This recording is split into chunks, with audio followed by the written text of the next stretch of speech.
Well, firstly, may I say thank you to the deputies who give me the opportunity to make these remarks about this issue. I don't know why it took 3 weeks for Deputy Phelan to get it on the agenda.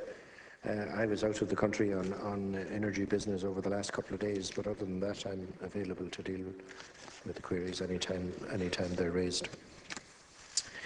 EirGrid's Grid 25 national programme, Las Concordia, and specifically the Gridlink infrastructure project, is vital for future socio-economic progress in Ireland. The Gridlink project is a key initiative under Grid 25. The project consists of a new 400 kV power line linking Leinster and Munster. Without this project, the grid in the south and east of Ireland would not be sufficient to meet the region's future electricity needs. The Gridlink project will help enable a secure supply of electricity for the region well into the future. It will empower growth in the south and east of Ireland and involve an estimated 500 million in investment. It will also enable Ireland to meet its 40% renewable target and reduce our reliance on imported fossil fuels. In the government policy statement that Deputy Phelan referred to, which I published in July 2012, the imperative for the state companies and all developers of energy projects of early, transparent engagement and consultation with local communities and stakeholders was emphasised. Currently, the EirGrid project team is undertaking detailed analysis of the study area in order to identify the best possible corridor for development. As part of this process, on September 3 last, EirGrid published the Stage 1 report on the Gridlink project, identifying a number of overhead route corridor options for the new 400 kV power line. The publication of that report coincided with the beginning of a 12-week public consultation period. I'm aware that EirGrid is fully committed to extensive public consultation and that the company has been engaging in a comprehensive process in regard to the Gridlink project, which has involved opening regional information centres, a low-call project information telephone line, and local radio advertising backed up by national and local print advertising. EirGrid opened 5 project information centres at Middleton, Carlow, New Ross, Carrick-on-Shore and Kilcullen.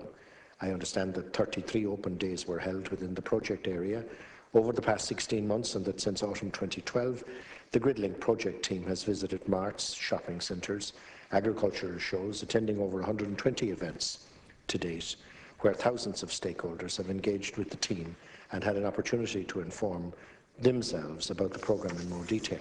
I'm also aware that the project team briefs and updates county councils, town councils, chambers of commerce and other local organisations and national and local politicians regularly, and have done so since the launch of the project in April 2012. The current consultation process is a key opportunity for public input, as no decisions have been made regarding the final route of this electricity line. EirGrid has stated that it will fully take on board information and views in relation to the Gridlink project, which is still at an early stage. Ultimately, it will fall to An Bord Pleanála to determine whether the views expressed have been adequately taken into account in the final project design.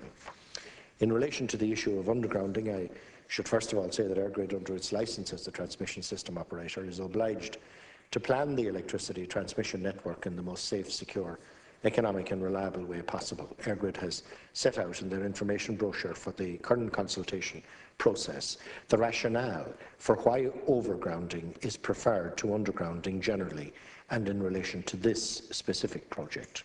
EirGrid has also stated in that same document that it is recognised that underground cabling may have to be considered to mitigate against identified environmental constraints for this project, and that this would be thoroughly investigated during the project development process. I understand the concerns raised by people in relation to the various aspects of grid development, and that there should be full opportunity to explain all aspects of the Gridlink and other projects under Grid 25.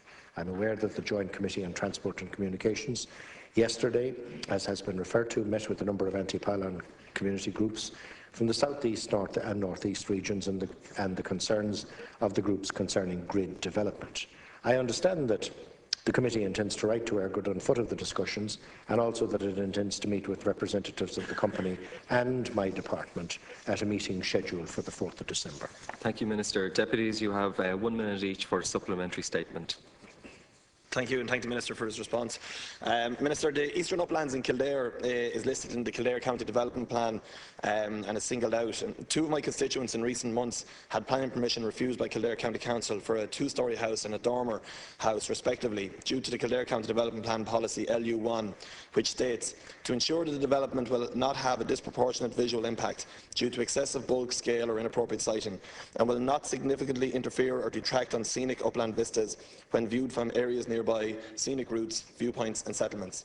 Planning permission was denied on both occasions as the structures, which would be both less than 9 metres in height, would be contrary to proper planning. Yet the same individuals could see a 45-metre high pylon get a planning permission in the same location. Now, you can plant hedging and trees around a dwelling to screen it in an area, but it's very hard to screen in any way a 45-metre high pylon. People just don't understand how that could happen. Thank you, Deputy.